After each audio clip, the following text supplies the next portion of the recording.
I remember that morning clearly, the day my wife, Claire, told me she was already sick of our marriage. We had been married for just 11 months. Barely long enough for the wedding pictures to start collecting dust.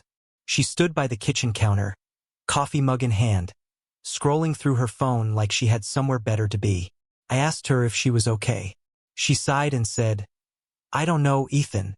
I feel trapped. Marriage isn't what I thought it would be. I think I'm already over it." I froze. Not because I didn't expect her words, but because deep down I did. The late nights out with her coworkers. The sudden girls' weekends. The way she'd go silent when I walked into the room while she was on a call. It had all been there. I just didn't want to see it. I remember setting my coffee down and just staring at her. She wouldn't even meet my eyes. She took another sip and said, "I just need space. Maybe some time apart will help." Space. That's what people ask for when they already have someone else filling it. I didn't argue. I didn't beg. I simply nodded and told her, "All right, if that's what you want, I'll give you all the space you need." The rest of the day, she walked around the house like a guest waiting for checkout. She barely spoke, only packed a small overnight bag. I didn't ask where she was going. I didn't have to. Her perfume was too sweet for the truth she was hiding. When she left that evening, I sat in the silence she left behind. Our wedding photo hung crooked on the wall, the one where she was smiling like she'd won something. I stared at it for a long time, trying to find a version of her that had meant those vows.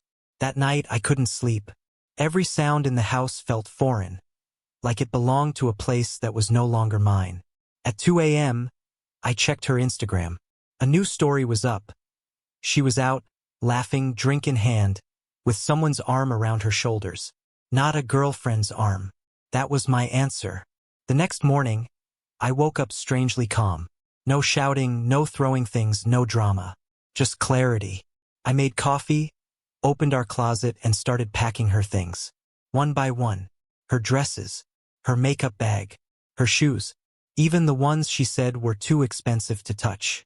I folded everything neatly, not because I cared, but because I wanted to remember that I handled the end of our marriage with grace. She might have thrown away our vows like a crumpled note, but I wasn't going to let her take my peace with her. When she finally came back that afternoon, she looked surprised to see her suitcase by the door. "What's this?" she asked. "You said you were sick of marriage," I said calmly. "I'm just helping you recover." Her face twisted in confusion first, then guilt, then anger. "You're overreacting, Ethan. I just needed time to think."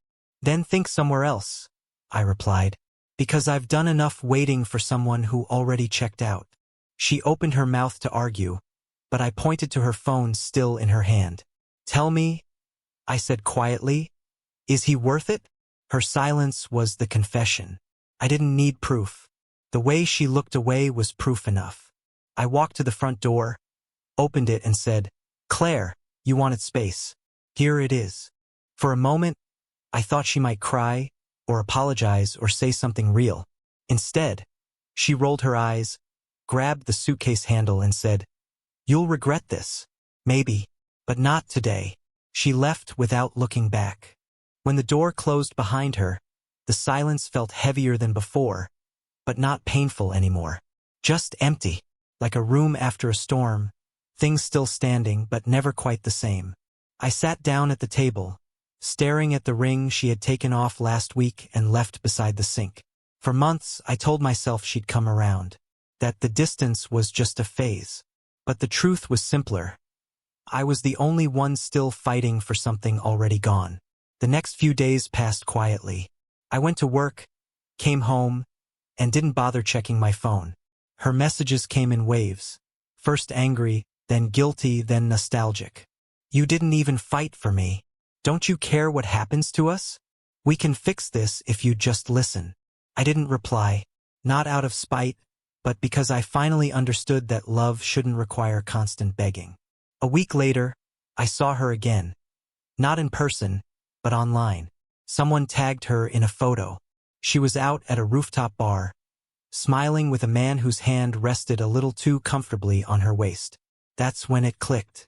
She wasn't sick of marriage. She was sick of me. I think that realization should have hurt more than it did. But instead, I felt free. Like someone had finally cut a chain I didn't realize was holding me down. The following weekend, I packed the rest of her things, the ones she forgot to take, and dropped them off at her mother's house. I didn't text her to let her know. I just left a small note on top of the box that said, "All yours. No hard feelings." That night, I changed the locks. She showed up 2 days later, pounding on the door.